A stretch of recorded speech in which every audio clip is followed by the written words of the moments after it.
سجدا وقیاما۔ اللہ فرماتا ہے کہ وہ لوگ جو راتیں گزارتے ہیں اپنے رب کے لیے سجدوں اور قیام میں، یہ اللہ تعالیٰ نے اپنے بندوں کی صفت کو بیان فرمایا، اور یہ پورا رکوع ہی جو ہے وہ قرآن مجید کے اندر اللہ تبارک و تعالیٰ نے اپنے بندوں کی صفات بیان فرمائی ہیں۔ جو نیک لوگ ہیں ان کے اندر کیا صفتیں ہوتی ہیں۔ اللہ تعالیٰ فرماتا ہے میرے بندوں میں سے بندے وہ ہیں وَعِبَادُ الرَّحْمَنِ الَّذِينَ يَمْشُونَ عَلَى الْأَرْضِ۔ اللہ فرماتا ہے کہ میرے بندوں میں سے وہ بندے ایسے ہیں یمشون علی الارض، جب وہ زمین پر چلتے ہیں تو ہَوْنًا وَإِذَا خَاطَبَهُمُ الْجَاهِلُونَ، وہ ہون کی چال چلتے ہیں۔ ہَوْنًا وَإِذَا خَاطَبَهُمُ الْجَاهِلُونَ، ہون کی چال چلتے ہیں، اور جب وہ خاطبہم الجاہلون کسی جاہل سے بات کرتے ہیں تو قالوا سلاما، اس کو صرف السلام علیکم کہتے ہیں، ان کے ساتھ بحث مباحثہ نہیں کرتے۔ یعنی بندوں کی پہلی صفت اللہ تعالیٰ نے قرآن مجید قرآن رشید کے اندر یہ بیان فرما دیا کہ میرے جو ولی ہیں، میرے جو برگزیدہ بندے ہیں، ان کی شان یہ ہے کہ وہ ہون کی چال چلتے ہیں، یعنی درمیانہ چلتے ہیں، بہت زیادہ تیز نہیں چلتے، دونوں طریقے سے، دنیاوی طریقے سے بھی اور جسمانی طریقے سے بھی۔ قریب آقا صلی اللہ علیہ وسلم کی چال مبارک ہون کی چال تھی۔ صحابہ کرام علیہ رضوان نے اس بات کو لکھا، بیان فرمایا۔ شاکر محقق شاہ عبداللہ محمد دہلوی علیہ رحمہ نے مدارج النبوۃ شریف کی پہلی جلد کی پہلے باب کے اندر ہی اس بات کو بیان کیا ہے کہ سرکار دو عالم صلی اللہ علیہ وسلم کی چال مبارک ہون چال تھی۔ تو شاکر محقق نے 9 قسم کی چالیں لکھی ہیں، ان 9 قسم کی چالوں میں سے جو اللہ اور اس کے رسول کو زیادہ پسندیدہ چال ہے وہ ہون کی چال، ہون چال درمیانی چال۔ تو نبی رحمت صلی اللہ علیہ وسلم پر دنیاوی طریقے سے بھی ارشاد فرماتے ہیں، فرمایا جو درمیانہ رہ کے چلتا ہے وہ کسی کا محتاج نہیں ہوتا۔ زندگی گزارنی ہو تو درمیانی گزارے، بہت زیادہ رئیسوں والی زندگی نہ گزاری جائے، بہت زیادہ فقیروں والی زندگی بھی نہ گزاری جائے، اگر اللہ نے دیا ہے تو۔ اگر ہے ہی فقیر وہ بیچارہ درمیانی زندگی بھی کیا گزارے گا، تو بہت زیادہ بادشاہوں والی زندگی بھی نہ گزارے، بہت زیادہ فقیری والی زندگی نہ گزارے، بلکہ ہون کی چال جسے ہم اپنے عرف میں مڈل کلاس کہتے ہیں، مڈل کلاس رہ کے چلے گا تو وہ سرکار دو عالم صلی اللہ علیہ وسلم فرماتے ہیں بندہ پھر کسی کا محتاج نہیں ہوتا۔ درمیانہ چلنے والا بندہ محتاجی نہیں اس کو آتی۔ اگر اللہ تعالیٰ کی طرف سے ہی لکھ دی گئی ہو محتاجی بھی تو اس کو کوئی نہیں ٹال سکتا، لیکن بہت ساری محتاجیاں ایسی ہوتی ہیں کہ جو بندہ اپنے ہاتھوں سے خرید لیتا ہے کہ اب مکان میں نے 3 منزلہ ہی بنانا ہے کیونکہ میرے چاچے نے ایسا بنایا ہے، میرے بابے نے ایسا بنایا ہے، میں نے ایسا کرنا ہی کرنا ہے۔ وہ بے شک 10-20 لوگوں سے قرضہ اٹھا کے جو ہے وہ مکان بنائے، وہ مکان بناتا ہے تو پھر مکان تو بن جاتا ہے، رہنے لگ جاتا ہے، وہاں بظاہر رہتا ہے لیکن سکون اس کو نہیں آتا کیونکہ اس نے قرضہ لیا ہوتا ہے۔ اور اسی طرح بیٹی کی شادی، بیٹے کی شادی، یہ بھی ہونا چاہیے، یہ بھی ہونا چاہیے، یہ بھی ہونا چاہیے۔ جو خواہشات نفس ہے ان کو اگر بندہ پورا کرنا چاہے گا پھر محتاج ہو جائے گا۔ اگر وہ درمیانہ چلے، جو ضروریات زندگی ہے صرف ان کو لے کر زندگی گزارنا شروع کرے گا تو اس کی زندگی بڑی خوبصورت اور جو ہے وہ پیاری گزرے گی۔ اور اللہ تعالیٰ اسی زندگی کے بارے میں فرما رہا ہے کہ میرے جو بندے ہیں وہ ایسی زندگی گزارتے ہیں، یعنی درمیانی زندگی ان کی ہوتی ہے، اور وَإِذَا خَاطَبَهُمُ الْجَاهِلُونَ جاہلوں والے طریقے سے نہیں چلتے، بلکہ جاہل ملتے ہیں تو ان کو دور سے ہی سلام کہہ کر گزر جاتے ہیں۔ یہ اللہ تعالیٰ نے اپنے بندوں کی صفات میں سے پہلی صفت بیان فرمائی، اور آگے اللہ فرماتے ہیں وَالَّذِينَ يَقُولُونَ رَبَّنَا اصْرِفْ عَنَّا عَذَابَ جَهَنَّمَ،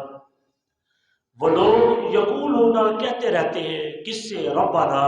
اپنے رب سے، کیا کہتے ہیں؟ نصرف عنا عذاب جہنم، یا اللہ ہمیں بچا جہنم کے عذاب سے، ہمیں جہنم سے بچا لے، جہنم کے عذاب سے بچا۔ کیوں؟ ان عذابها کان غراما، اے اللہ تیرا وہ عذاب بڑا دردناک ہے، وہ عذاب تیرا، بے شک تیرا عذاب بہت دردناک ہے، ہمیں اس عذاب سے بچا لے۔ یعنی نیک لوگوں کی صفات میں سے یہ صفت موجود ہے کہ نیک لوگ جہنم سے پناہ مانگتے ہیں۔ اور آج لوگ کہتے ہیں کہ کسی بندے کا بندہ مرید ہو جائے تو وہ پھر اس کو موج لگ گئی، اس کو نہ عبادت کی فکر نہ ریاضت کی فکر، کیونکہ وہ غوث پاک کا مرید ہو گیا، وہ غوث پاک کا مرید ہو گیا، اب اس کو حاجت ہی نہیں ہے عبادت و ریاضت کی۔ تو اللہ تعالیٰ اپنے نیک بندوں کی صفت بیان یہ کرتا ہے کہ بے شک غوث پاک ہو، داتا اجمیری ہو، کوئی بھی پیر ہو، کوئی بھی فقیر ہو، کوئی بھی میرا برگزیدہ بندہ ہو، وہ میری بارگاہ میں تو ایسے کہتا ہے کہ یقولون ربنا اصرف عنا عذاب جہنم، اے اللہ میں عذاب جہنم سے بچا، دوزخ کے عذاب سے بچا۔ وہ تو دوزخ کے عذاب سے پناہ مانگتے ہیں، دن رات دعائیں مانگتے ہیں، اور تم جو ہے وہ کہتے ہو آپ مرید ہو گئے غوث پاک کے سلسلے میں، تو ہمیں سچی کہہ رہے ہیں۔ تو اللہ تعالیٰ نے یہ درس نہیں دیا، اپنے بندوں کی صفات یہ بیان نہیں کی۔ اللہ کے نیک بندوں کی صفات یہ ہے وہ رب رب بھی کرتے ہیں اور رب تعالیٰ سے دوزخ کے عذاب سے پناہ بھی مانگتے ہیں، تو یعنی اس کی نافرمانی سے ڈرتے ہیں۔ اگر اس سے اگلی آیت پڑھے تو اس سے بھی وہ جب وہ آگے اگلے مقام کی ہے انہا ساعت مستقرا و مقاما، یا اللہ ہمارا جو ٹھکانہ ہے، یہ جو مقرر کیا ہوا دوزخ والا جو ٹھکانہ ہے، وہ ٹھکانہ ہمیں نہ دینا۔ ہمارے جسم اس قابل نہیں ہے، یا اللہ ہمیں دوزخ کے عذاب سے بچانا، ہمارا جسم بڑا لاغر ہے، بڑا کمزور ہے، تیرے عذاب کا سامنا نہیں کر پائے گا، یا اللہ ہمیں پناہ عطا کر۔ نیک لوگوں کی صفات میں سے یہ صفت ہے۔ اور آگے اللہ تبارک و تعالیٰ مزید فرما رہا ہے وَالَّذِينَ يَبِيتُونَ لِرَبِّهِمْ سُجَّدًا وَقِيَامًا، اللہ فرماتا ہے وہ لوگ جو راتیں گزارتے ہیں اپنے رب کے لیے سجدے اور قیام کے اندر، یعنی ان کی صفات میں سے ایک صفت یہ بھی ہے کہ وہ سجدے قیام میں اللہ کی راہ میں اللہ کی رضا کے لیے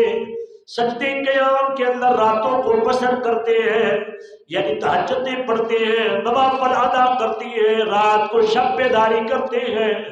رب رب کرتے رہتے ہیں، اے اللہ ہمیں دوزخ کے عذاب سے بچا لے۔ وہ رب رب اس لیے کرتے ہیں اللہ ہمیں عذاب دوزخ سے پناہ عطا فرما دے، جو ٹھکانہ بہت برا ہے اس برے ٹھکانے سے اللہ بچا لے۔ وہ راتوں کو اس لیے قیام اور سجدے کے اندر گزار دیتے۔ اب بات دو اللہ نے فرمایا کہ نیک لوگوں کی صفت یہی ہے، نیک بندے جو ہیں سجدے قیام میں راتیں بسر کرتے، ایسا نہیں ہے کہ کہیں کہ نماز کا وقت ہو گیا کہیں کہ مریدو تم پڑھاؤ میں تو کعبے جا کے پڑھوں گا، میری نماز تو مکے میں ہوتی ہے، میری نماز تو یہاں مسجد میں ہوتی نہیں، کسی مولوی کے پیچھے میری نہیں ہوتی، میری بھائی مکے مدینے ہوتی ہے، آپ جاؤ آپ پڑھو جا کے اگر پڑھنی ہے تو، لیکن ہم تو مکے ہی جائیں گے، ہم تو مدینے ہی جائیں گے بس نماز پڑھنے کے۔ تو اللہ نے ایسے لوگوں کی صفات بیان نہیں فرمائی، اور نہ اللہ ایسے لوگوں کو ولی کہتا ہے، ولی بھی نہیں کہتا، اپنا بندہ بھی نہیں کہتا، یعنی اپنا بندے سے مراد برگزیدہ بندہ نہیں کہتا۔ اللہ اپنے اولیاء کرام میں ایسے لوگوں کا نام نہیں لکھتا جو بے عمل ہے، جو با عمل ہے، سجدے قیام میں راتیں گزارتے ہیں، اللہ ان کا تذکرہ قرآن میں فرما رہا ہے۔ تو سلطان باہو علیہ الرحمہ نے اسی نقشے کو کھینچا، اسی بات کو بیان فرمایا کہ راتیں گزارنے میں سلطان باہو فرماتے ہیں راتوں لوگ کارخانے میں بھی رات بسر کر دیتے ہیں، جی لوگ پھٹے پہ بیٹھ کے چائے پیتے پیتے رات گزر جاتی ہے، فلم میں ڈرامے دیکھتے ہوئے رات گزار دیتے ہیں، لیکن سلطان باہو علیہ الرحمہ فرماتے ہیں اللہ نے ایسے لوگوں کی صفت بیان نہیں فرمائی، ایسے لوگوں کی تعریف نہیں کی کہ انہوں نے رات گزاری ہے بلے بلے ہو گئی، نہیں، بلکہ سلطان باہو فرماتے ہیں اللہ تعالیٰ نے ان لوگوں کی ذکر فرمایا ہے کہ اللہ فرماتا ہے جو رات کو سجدے قیام میں گزارتے ہیں، اللہ کی بندگی میں گزارتے ہیں، ایک جاگر ایک جاگ نہ جاگر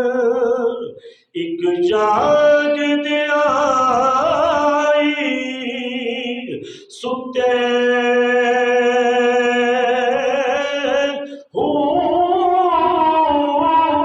ایک ستیا جا واصل ہوئے اولے دائی سا مٹھے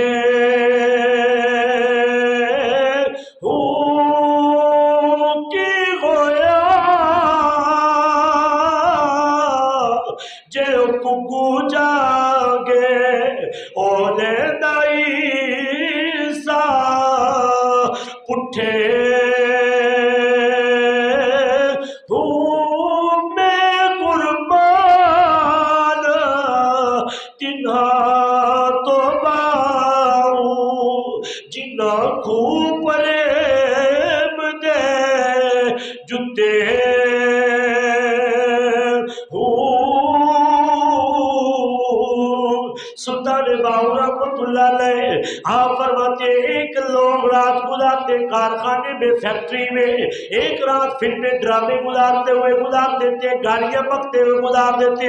اللہ نے ایسے لوگوں کی صفات بیان نہیں فرمائی،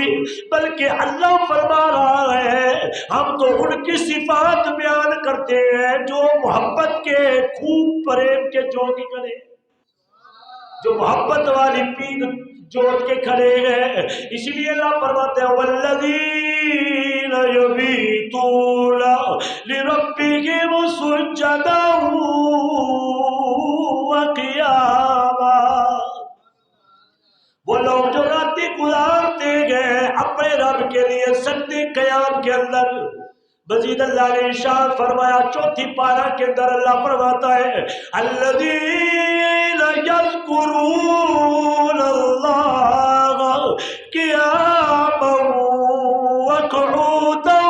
وعلی جنوبہم، اللہ فرماتا ہے جو اللہ کی یاد کرتے گئے، کھڑے ہوئے، بیٹھے ہوئے، کروٹ کے پر لیٹے ہوئے، میرے تو بندے وہ ہیں جو سجدے اور قیام کے اندر رات کو گزار دیتے۔ پھر فرمایا ایسا ہی نہیں، وہ کھڑے بھی مجھے یاد کرتے ہیں، بیٹھے بھی مجھے یاد کرتے ہیں، جب وہ کروٹ کے پر لیٹتے گئے وہ لیٹ کے بھی مجھے ہی پکارتے رہتے ہیں، مجھے ہی یاد کرتے رہتے ہیں۔ اللہ فرماتا ہے میرے بندے تو وہ ہیں۔ 15ویں پارہ کے اندر اللہ ارشاد فرماتا ہے، فرمایا الذین یدعون ربهم بالغداة والعشی، جو صبح و شام اپنے رب کو یاد کرتے گئے، اللہ فرماتا ہے وہی میرے بندے صبح و شام بس ان کا ترانہ ہی میری یاد ہے، وہ مجھے یاد کرتے ہیں، بس ان کا کوئی اور مشن ہے ہی نہیں، اسے رب رب کرتے رہتے ہیں۔ اللہ فرماتے ہیں یہ ہیں میرے بندے، یہ میرے عباد ہیں، یہ میرے برگزیدہ ہیں، یہ ہے ولی جن کی صفتیں اللہ قرآن میں بیان فرما رہا ہے۔ ان اولیاء کرام کی اگر کسی کے اندر یہ صفات نہیں پائی جاتی، اس کو کوئی آقا حاصل نہیں ہے، وہ پیر طریقت رہبر شریعت اپنے نام کے ساتھ لکھوائے۔ اگر وہ لکھوا لیتا ہے تو امت کو بھی گمراہ ہونے کی کیا حاجت ہے؟ امت کو پتہ نہیں ہے کہ قرآن کیا کہہ رہا ہے، کہ قرآن مجید قرآن شریف پہ اللہ کیا ارشاد فرما رہا ہے۔ اللہ نے جو اپنے بندوں کی صفات بیان کی ہیں وہ صفتیں اگر ولی میں موجود نہیں ہیں وہ ولی نہیں ہے۔ جس ولی تو وہ ہے نا جس کو اللہ ولی کہہ رہا ہے، ولی تو وہ ہوگا جسے کریم آقا صلی اللہ علیہ وآلہ وسلم ولی فرما رہے ہیں، وہ ولی ہوگا۔ جسے میں ولی کہوں یا آپ ولی کہیں وہ تو ولی نہیں گا۔ ہاں اگر آپ مطابقت قرآن و حدیث اگر کسی کو ولی کہیں پھر وہ ولی ہے۔ اگر آپ اپنے پاس سے کہیں کہ یہ بندہ ولی ہے تو وہ بندہ ولی تو نہیں نہ ہو جائے گا۔ ہماری ڈگری سے وہ ولی نہیں ہوگا، ڈگری اللہ اور اس کے رسول کی چلے گی، سند اللہ اور اس کے رسول کی ہوگی۔ اگر اللہ کہتا ہے کہ یہ بندہ ولی ہے تو پھر وہ ولی ہے، یعنی ولایت والی جس کے اندر صفات موجود ہے تو وہ بندہ ولی ہے. اگر وہ صفات نہیں ہے، اگر ان صفات میں سے ایک میں صفت خارج ہے، سمجھ لو اللہ کا ولی نہیں ہے. کیونکہ اللہ تبارک و تعالیٰ نے اسی ضرورت کے تحت ہی قرآن رشید کے اندر یہ آیات بینات نازل فرمائی، اس لیے نازل ہوئی. اور حدیث مبارکہ کے اندر مشکاہ شریف کے اندر ہے، کریم آقا صلی اللہ علیہ وسلم فرماتے ہیں، حدیث قدسی کے بھی لفظ ہے، حضور صلی اللہ علیہ وسلم نے فرمایا ما یزال عبدی یتقرب الی بالنوافل. اللہ کے محبوب فرماتے ہیں کہ اللہ تبارک و تعالیٰ فرماتے ہیں وما یزال عبدی یتقرب الی بالنوافل. اللہ فرماتے ہیں ہمیشہ میرا بندہ نفلی عبادت کرنے سے میرے قریب آتا ہے. حدیث قدسی کے اندر بھی حضور علیہ السلام فرماتے ہیں اللہ کہتا ہے کہ میرا بندہ وہ ہے جو فرائض کے بعد نوافل کثرت سے پڑھتا ہے. فرائض کے بعد نوافل کثرت سے پڑھے، یعنی جو لوگ کثرت سے یاد الہی کرتے ہیں، شب و روز عبادت الہی بھی گزار دیتے ہیں، فرائض ادا کرنے کے بعد ذکر و اذکار کثرت سے کرتے ہیں، رب رب کثرت سے کرتے رہتے ہیں. جیسے اللہ نے قرآن میں بیان کر دیا، بیٹھے بھی کھڑے بھی کروٹ کے بل لیتے بھی صبح و شام بھی اپنے رب کو یاد کرتے، اپنے رب کی طرح لہلاتے. تو اللہ فرماتا ہے جسے کسی نے فرمایا اور یہ میرے بندے سے مراد یہ میرے ولی، یہ میرے بندے سے مراد یہ بندے تو سارے ہی ہیں، اللہ کے سارے ہی بندے ہیں، لیکن اللہ نے کچھ لوگوں کو خاص کہا یہ میرے، وہ خاص ہو گئے. کیونکہ یتقرب الی بالنوافل، جب اللہ کا قرب نصیب ہو گیا تو عام تو رائے نہیں آتی. جس کو اللہ کا قرب نصیب ہو جائے اب عام بندوں کی طرح نہیں رہا، اب وہ خاص ہو گیا ہے، اللہ کا خاص بندہ ہو گیا. اس لیے اللہ اس کو یزال عبدی کہہ رہا ہے، عبدی کہہ رہا ہے، یہ میرا بندہ ہے. سبحان اللہ، کتنی شان ہے اللہ کے ولیوں کی، کتنا اونچا مقام ہے اللہ کے ولیوں کا کہ اللہ کے ولی وہ ہے جن کو ڈائریکٹ اللہ فرما رہا ہے کہ میرے ہیں، یہ میرے بندے ہیں، یہ میرے برگزیدہ بندے ہیں، نشان لگے ہوئے بندے ہیں، یہ میرے ولی ہیں. جو ان کو اللہ ولی کہے، جن کو اللہ اپنا کہے، آپ اندازہ لگائیں پھر ان کی شان کتنی اعلیٰ ہو، ان کا مقام کتنا اعلیٰ ہو. جو اللہ کے ہو جاتے ہیں پھر اللہ ان کا ہو جاتا ہے، سمجھ میں آ جاتی ہے. پھر بات سمجھ میں آتی ہے. یہ باتیں اگر ساری سمجھ میں آ جائیں تو باتیں سمجھنے کے بعد جب ولایت اس درجے پہ پہنچ جائے، جب ولایت اس درجے پہ پہنچے، اللہ کہے کہ میرا ولی ہے، یہ میرا عبد ہے، یہ میرا بندہ ہے، پھر 12 سال کا ڈوبا بیڑا تو کوئی معنی نہیں رکھتا، پھر کوئی معنی نہیں رکھتا 12 سال کا ڈوبا بیڑا کہ غوث پاک فرمائے ہوئے وہ تر کے باہر نہ آئے. جب جو ہے وہ اللہ فرما رہا ہے یہ میرا ہے، جب اللہ کا ہو گیا ہے کہ پھر اب اللہ تبارک و تعالیٰ کی منشا اور مرضی کے بغیر یہ لوگ کلام ہی نہیں کرتے. تو لہذا یہ اللہ کے برگزیدہ اور مکرم لوگ ہیں. سیدنا ابو ہریرہ رضی اللہ تعالیٰ عنہ روایت فرماتے ہیں کہ امام الانبیاء صلی اللہ علیہ وسلم کا ارشاد گرامی ہے جو اللہ تعالیٰ کے کسی بندے سے محبت کرتا ہے. آپ سمجھ رہے ہیں میری بات کو، بندے کی بات ہو رہی ہے، کسی بندے سے محبت کرتا ہے اللہ تعالیٰ کے، کسی بندے سے محبت کرتا ہے. اللہ کے سارے بندے ہیں لیکن یہاں بندوں سے مراد ولی ہے، اللہ کا برگزیدہ بندہ ہے، یہاں مراد ولی ہے. کسی ولی سے محبت فرماتا ہے. جب اللہ تعالیٰ کسی بندے سے محبت فرماتا ہے تو جبریل امین سے ارشاد فرماتا ہے جبریل فلاں بندے سے میں پیار کرتا ہوں. جبریل امین کو اللہ فرما رہا ہے، اے جبریل امین علیہ السلام میں فلاں بندے سے پیار کرتا ہوں. یا اللہ ٹھیک ہے، میرے لیے کیا حکم ہے؟ اللہ فرماتا ہے تو بھی اسے پیار کر. یا اللہ ٹھیک ہے، میں بھی محبت کرنے لگ گیا. اللہ فرماتا ہے تو محبت کرنے لگ گیا تو پھر جبریل کو اللہ فرماتا ہے آسمانوں پہ اعلان کر، آسمانوں کے سارے فرشتے میرا فلاں ولی ہے اسے پیار کرنے لگ جاؤ کیونکہ میں اسے محبت کرتا ہوں.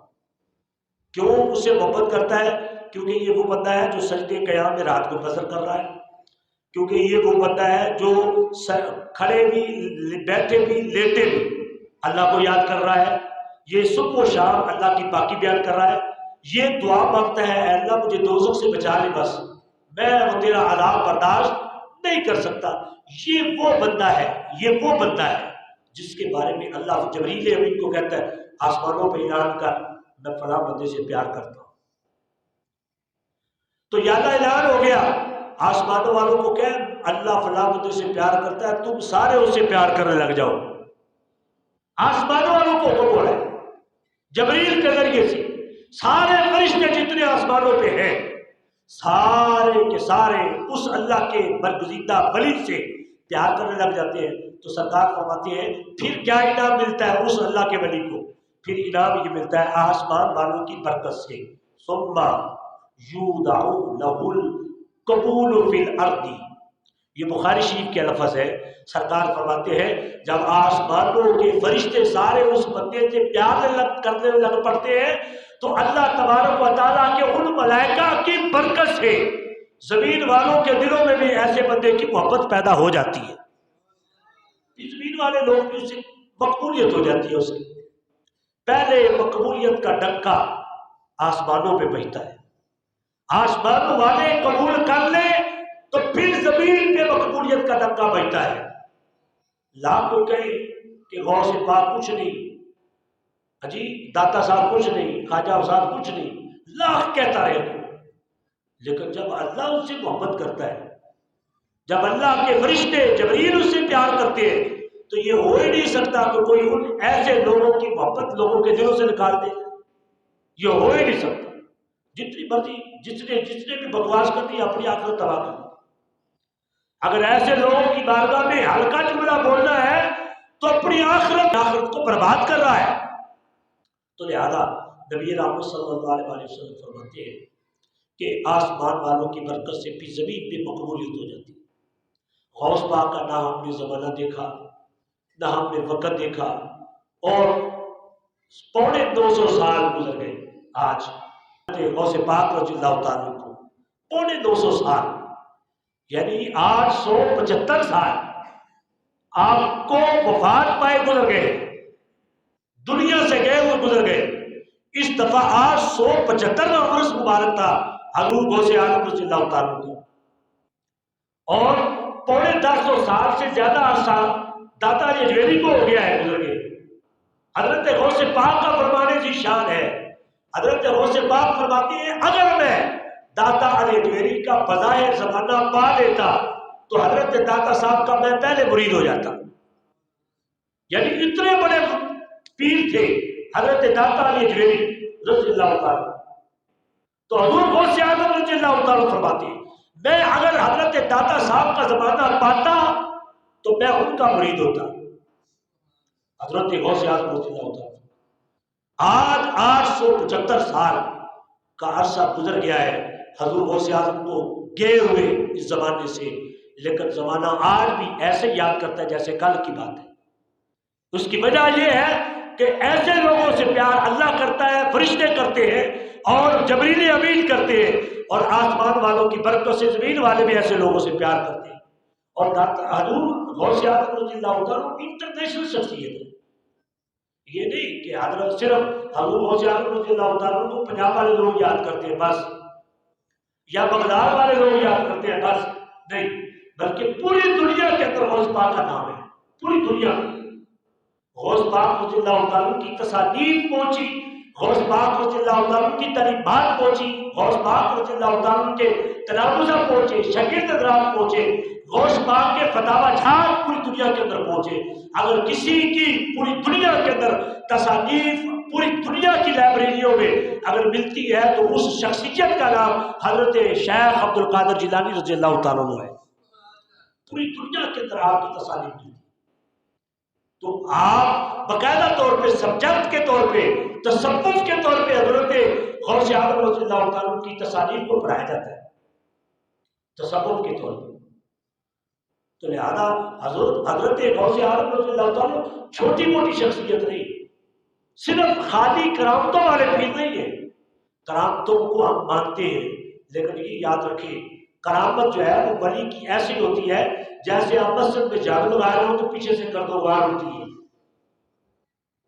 پیچھے سے گردوغار ہوتی ہے، اصل چیز تو آگے ہم لے کے جا رہے ہیں۔ مسجد میں جھاڑو لگائیں تو پیچھے سے جو گرد و غبار ہوتی ہے وہ ولی کی کرامت ایسے ہوتی ہے، ولی کی کرامت اس کی شان کا ایسے گرد و غبار ہوتا ہے جو کرامت کے طور پہ ابھرتا ہے، وگرنہ ولی کی اصل نشانی کرامت نہیں ہے۔ ولی کی اصل نشانی باطل کے ساتھ ٹکرانا ہے، ولی ہمیشہ باطل کے ساتھ ٹکرایا ہے۔ غوث پاک رضی اللہ تعالیٰ عنہ کے دور پاک کے اندر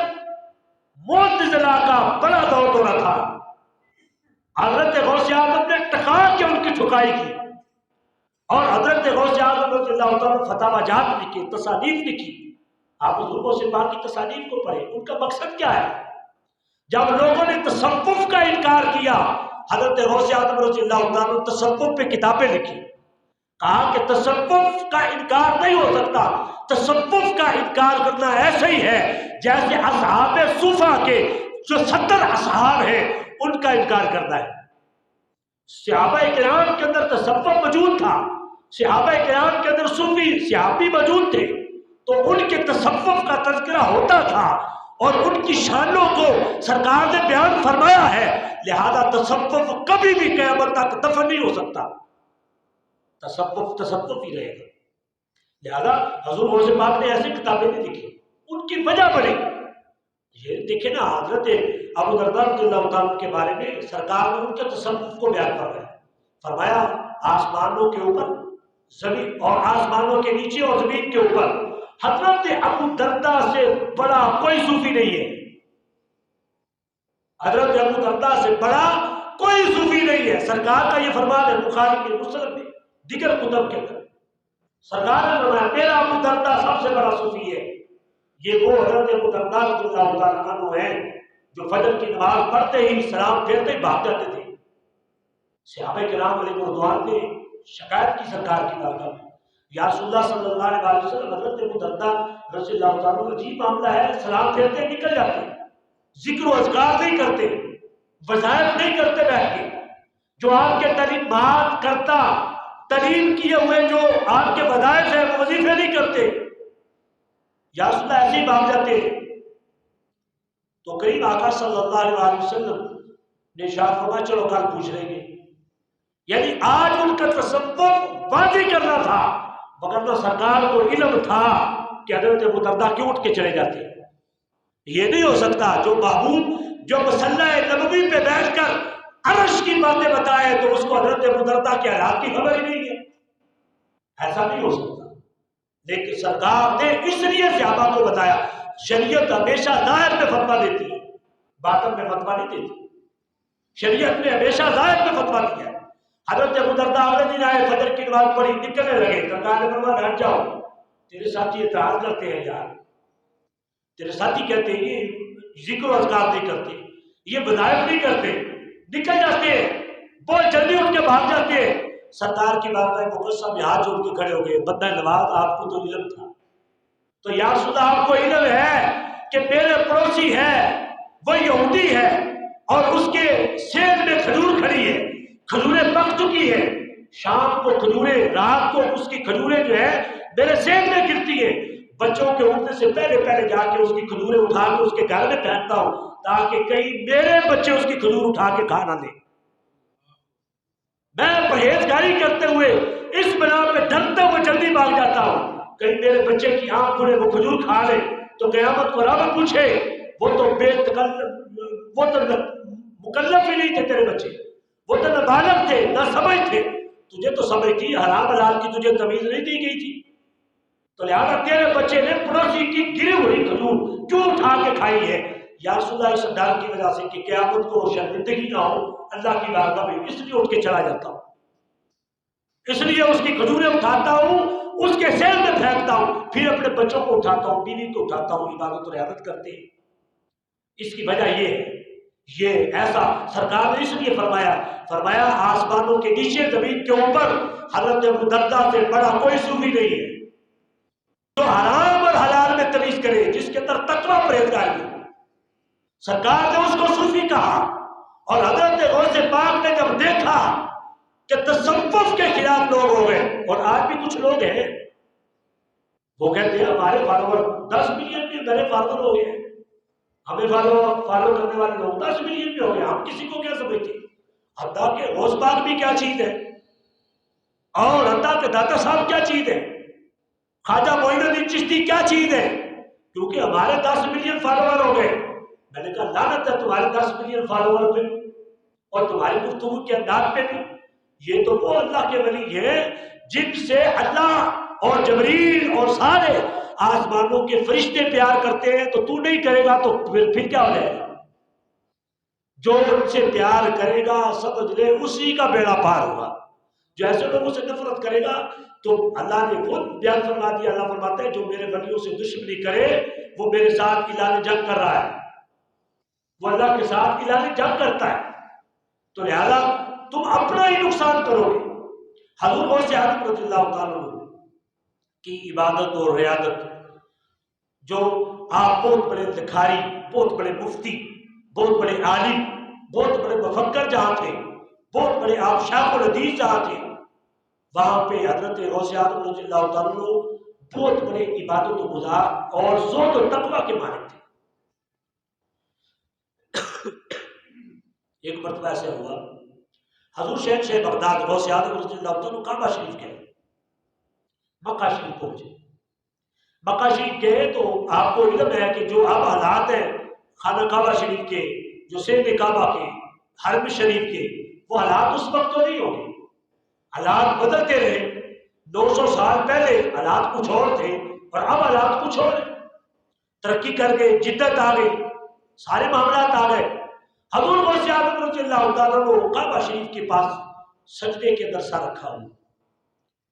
اور حضور غوث اعظم کے نیچے ایک نکیلا پتھر ہے جس کے اوپر سجدہ ریز ہے۔ یہ نہیں کہ غوث پاک نے وہ نکیلا پتھر جان بوجھ کے رکھا ہوا تھا، وہ زمین ہی پتھریلی ہے، وہاں ایسے جب وہ سنگے مرمر کے پتھر اس وقت نہیں لگے ہوئے تھے، اور ایسا نہیں ہے کہ نکیلا پتھر خود غوث پاک نے رکھا پھر اس کے اوپر سجدہ کیا، نہیں، جہاں جگہ مل گئی سجدے میں گر گئے، روئے، اللہ کی بارگاہ میں گر گڑائے، اور اتنا آہوازاری کی، رب تعالیٰ سے گناہوں کی اتنی معافی مانگی۔ ارد گرد کے جتنے لوگ تھے، وہ کہنے لگے یا اللہ ہمارے گناہ بے شک نہ بخش، اس بندے کے تو گناہ معاف کر دے، اس نے اتنے گناہ کر لیے۔ لوگوں کو کیا خبر تھی کہ یہ بندہ کون ہے، یہ بندہ کتنا بڑا ولی ہے، لوگوں کو علم نہ تھا، روتے رہے لوگ، حتیٰ کہ دعائیں کرنے لگ پڑے یا اللہ اس کی بخشش فرما دے، اس کے گناہ معاف کر دے۔ ایک بندہ آگے بڑھا، اس نے کہا میں بھی رب تعالیٰ سے درخواست کرتا ہوں اللہ اس کے گناہ معاف کر دے، لیکن میں دیکھوں گا صحیح کہ یہ بندہ ہے کون، یہ بندہ کون ہے جو اتنی آہوازاری کر رہا ہے، اتنا رو رو کے رب تعالیٰ سے گناہوں کی معافی مانگ رہا ہے۔ تو جب حضرت غوث اعظم رضی اللہ تعالیٰ عنہ رو رو کے رب تعالیٰ کی بارگاہ سے درخواست کر کے جب آپ نے سجدہ سے سر اٹھایا تو اس بندے نے چہرے کی زیارت کی، تو وہ عام چہرہ نہیں تھا، وہ چہرہ غوث سمدانی قطب ربانی شیخ عبد القادر جیلانی رضی اللہ تعالیٰ عنہ کا چہرہ مبارک تھا۔ کہا کہ حضور آپ اتنا روتے ہیں، آپ اتنا رب کی بارگاہ میں آہوازاری کرتے، اتنے آنسو بہاتے ہیں۔ حضور غوث اعظم رضی اللہ تعالیٰ فرماتے ہیں کہ میں آہوازاری رب سے نہ کروں تو اور کس سے کروں، رب تعالیٰ کی بارگاہ سے بخشش نہ مانگوں، اس سے گناہوں کی معافی نہ مانگوں تو کس سے مانگوں۔ تو وہ بندہ غش کھا کے گر پڑا کہ اتنے بڑے ولی کی شان، اتنی اونچی شان کا مالک، اتنے جاہ و جلال کا مالک، اتنا بڑا شیخ الحدیث ہو کر، اتنا بڑا ولی ہو کر رب کی بارگاہ میں کھڑا ہونے سے اتنا ڈرتا ہے، تو ہم تو کسی کھاتے میں نہیں آتے، تو پھر ہمارا کیا انجام بنے گا قیامت کے دن۔ حضرت خواجہ حسن بصری رضی اللہ تعالیٰ آپ کے پیر و مرشد حضرت جنید بغدادی رضی اللہ تعالیٰ، حضرت جنید بغدادی رضی اللہ تعالیٰ کو کثرت کے ساتھ رب تعالیٰ کی بارگاہ میں معافی مانگتے تھے، گناہوں کی توبہ کرتے تھے، استغفار کرتے تھے۔ خواجہ حسن بصری رضی اللہ تعالیٰ آپ فرمایا کرتے ہیں کہ حضور آپ گناہوں کی رب تعالیٰ سے معافی مانگتے ہیں، حالانکہ لوگ آپ کے مرید ہیں، میں بھی آپ کا مرید ہوں، ہم تو آپ کی وجہ سے، آپ کے تبسل سے رب تعالیٰ کے قریب ہونا چاہتے ہیں، تو اے جناب بغدادی آپ رب سے معافی مانگتے رہتے ہیں۔ فرمایا اللہ سے میں معافی مانگوں گا تو بھی اللہ تمہیں معافی دے گا، تو اپنی اپنی ہے۔ تو حضرت جنید بغدادی فرمانے لگے اے حسن بصری، اللہ نے اگر مجھے پکڑ لیا جہنم میں ڈال دیا تو پھر قیامت کو میرا کیا بنے گا، پھر تمہارا کیا بنے گا؟ اس لیے میں رب تعالیٰ سے معافی مانگتا ہوں، کثرت سے مانگتا ہوں، امید بھی ہونی چاہیے لیکن اس کا خوف بھی ہونا چاہیے۔ یہ وہ لوگ ہیں برگزیدہ جن کو ولایت کی سند قرآن نے عطا کی ہے، جن کو ولایت کی سند حدیث نے عطا کی ہے، اور ہمارا تو کسی کھاتے میں نام نہیں آتا۔ ہم چلو شب برات کو ہی روئے ہو اللہ کی بارگاہ میں، کبھی ہمارے آنسو نکلے ہو کہ یا اللہ ہمیں ہمارے گناہ معاف کر دے، کبھی ہم رو رو کے رب تعالیٰ سے گناہوں کی معافی مانگتے ہو تو کھڑے ہو کے باہر بیٹھ کے ہم کہہ دیتے ہیں ہم غوث پاک جیسے ہیں، وہ بھی ہمارے جیسے تھے، ہم بھی انہی جیسے ہیں۔ ایویں مولویوں نے کھان پینے کے پھانڈ بنائے ہوئے، غوث پاک کا نام لے تو کتنا لنگر ملتا ہے جی، ہمیں تو آج تک سمجھ کوئی نہیں لگی کہاں سے لنگر ملتا ہے، کیسے لنگر ملتا ہے۔ تو لہذا کھانے پینے کا ڈھب نہیں ہے، بلکہ حضور غوث اعظم کا نام لینے سے بخشش کا ایک طریقہ ہے۔ حضور غوث پاک کا نام ہم بخشش کا وسیلہ سمجھ کے لیتے ہیں کہ ایسے نیک لوگوں کی سیرت، ایسے نیک لوگوں کا کردار بیان کریں گے، اللہ تعالیٰ ان نیک پاک لوگوں کے صدقے ہماری بھی بخشش فرما دے گا۔ بس اس کے علاوہ اور کوئی معاملہ نہیں ہے، اس کے علاوہ کوئی اور مقصد نہیں ہے، صرف یہی مقصد ہے کہ لوگ ان نیک لوگوں کے ساتھ جڑ جائیں۔ جو لوگ ان لوگوں کے ساتھ جڑ گئے ہیں، فلاح کامیابی ایسے لوگوں نے پائی ہے۔ جو ایسے لوگوں سے کٹ کر رب رب کرتے ہیں ان لوگوں کو رب کبھی نہیں ملا، رب ہمیشہ نیک لوگوں کی وجہ سے ملتا ہے۔ اسی لیے اللہ قرآن میں فرما رہا ہے اہدنا الصراط المستقیم صراط الذین انعمت علیہم، یا اللہ رستہ ان کا دکھا جن کے اوپر تیرا انعام ہوا ہے۔ یہ انعام یافتہ لوگ ہیں، انعم اللہ من النبیین والصدیقین والشہداء والصالحین۔ اللہ فرماتا ہے میرے انعام یافتہ لوگ نبی ہیں، صدیق ہیں، شہید ہیں، اور یہ نیک لوگ ہیں۔ ان نیک لوگوں کے ساتھ جڑ جاؤ گے، سمجھ لو تمہیں رب مل جائے گا۔ رب کو تلاش کرنے کا ایک ذریعہ ہے یہ نیک لوگ۔ نیک لوگوں کی سنگت اختیار کرنی چاہیے، ان کی صحبت اختیار کرنی چاہیے۔ میں تو کہتا ہوں یہ جو وقت، جو دور، جس دور میں ہم گزر رہے ہیں، اس دور کے اندر ہمیں نیک لوگوں کے ہاتھ میں ہاتھ دینا ہوگا۔ یہ وقت کی ضرورت ہے، اس بات کو سمجھے آپ، وگرنہ لوگ بہت کچھ جال بچھا کے بیٹھے ہوئے، بڑے جال بچھا کے بیٹھے ہوئے، ان لوگوں کے ساتھ جڑ جائیں گے، ان کی صحبت اختیار کر لیں گے، ان کے دامن سے وابستہ ہو جائیں گے، ان کے ہاتھوں میں ہاتھ دے لیں گے، خدا کی قسم نہ ہمارے تقوی پرہیزگاری میں کوئی فرق آئے گا، نہ ہماری آخرت میں کوئی بگاڑ پیدا ہوگا، اور یہ لوگ آخرت کی طرف جانے کے لیے ہمارا ذریعہ بن جائیں گے، بخشش کا وسیلہ بن جائیں گے۔ مطلب کیا کہ جیسے ان لوگوں نے زندگی گزاری ہے ویسے زندگی گزاری جائے۔ یہ نہیں کہ غوث پاک کے سلسلے میں بیعت ہو گئے، مڑ کے جوا کھیلتے رہے، شراب پیتے رہے، جو مرضی کرتے رہے، جب غوث پاک کے سلسلے میں بیعت ہو گئے ہماری بخشش ہو جائے گی، ایسا نہیں ہوگا، ایسا کبھی نہیں ہوگا۔ دیکھیں نا غوث پاک کا آپ قصہ سن چکے، غوث اعظم رضی اللہ تعالیٰ اتنے رو رہے کعبہ شریف کے اندر، یا اللہ میری بخشش کر۔ اللہ کے اللہ تبارک و تعالیٰ کی یہ برگزیدہ بندے، ان کی صفات اللہ قرآن میں بیان کر رہا ہے، لیکن پھر بھی اللہ کی بارگاہ میں جانے کا خوف ہے، اور ہمیں بھی ہمیشہ خوف ہونا چاہیے رب کی بارگاہ میں، جوا کھیلتے ہوئے، سگریٹ پیتے ہوئے، شراب نوشی کرتے ہوئے، جب وہ غلط کاری کرتے ہوئے۔ آپ یہ نہ سمجھیں کہ سگریٹ، مولوی صاحب نے دوسرے سگریٹ کی بات کی، دوسرا سگریٹ جو لوڈ ہوتا ہے، لوڈ والا سگریٹ، اس کی بات کر رہا ہوں، مگر جو سگریٹ تمباکو والا پیتے ہیں یا حکام تمباکو والا پیتے ہیں، یہ شریعت کے اندر مباح عمل ہے، مباح۔ ایک ہوتا ہے جائز عمل، مباح عمل، یعنی نہ اس کا عذاب ہے نہ اس کا سزا ہے، یہ مباح عمل ہے، مباح۔ اس کو اعلیٰ حضرت عظیم البرکت نے فتاوی رضویہ شریف کی 5ویں جلد کے اندر سگریٹ کو اور حقے کو پینا مباح لکھا ہے، نہ اس میں گناہ ہے نہ اس میں نیکی ہے۔ ہاں یہ ہے اعلیٰ حضرت عظیم البرکت فرماتے حقہ پینے والا بندہ 5 وقت مسواک کر کے مسجد میں آئے، کیونکہ حقے والے بندے کے منہ سے بدبو آتی ہے۔ سگریٹ والا بندہ مسجد میں آئے تو مسواک کر کے آئے، تو تاکہ اس کے منہ سے سمیل نہ آئے، بدبو نہ آئے، حرام نہیں ہے، لیکن وہ لوڈ والا جو سگریٹ ہے وہ حرام ہے، نشے والا سگریٹ حرام ہے۔ تو لہذا ایسی مجلس میں نہ بیٹھا جائے، ایسے عمل نہ کیے جائے، نیک لوگوں کے طریقے کے مطابق زندگی گزارا جائے تاکہ ہم بھی ان نیک لوگوں کی وجہ سے نیک ہو جائیں۔